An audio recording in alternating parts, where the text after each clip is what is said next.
So this first job of the day is a client that has used me quite often. Basically, we are going to have a look at his thermostatic radiator valves.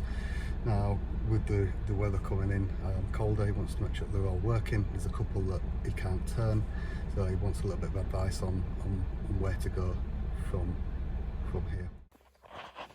So here we are, this first job. So the client's just asking about these thermostatic radiator valves and whether they need changing or whether they're just a bit old now. Yes, they are old, but thermostatic radiator valves are quite good at a longevity.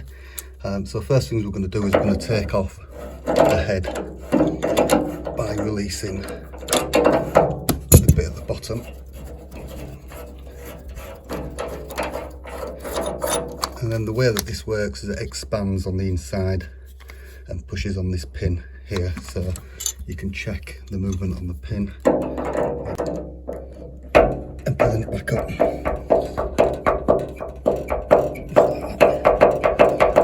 Make sure you've got that movement, make sure it springs back up, and then again check the inside list when you turn it, see if it pulls down, which is one. I'll do one handed. As you can see, it's moving, so put it back up to its full here, back on, and literally just give that a tighten back up.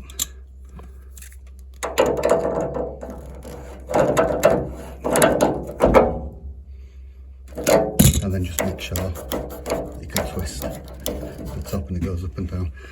Now the second thing to do would be to open all these radiator valves, turn the heating on, check that all the radiators are getting warm, and then look at the radiators that are not getting warm and see if it's a problem with the thermostatic radiator valve.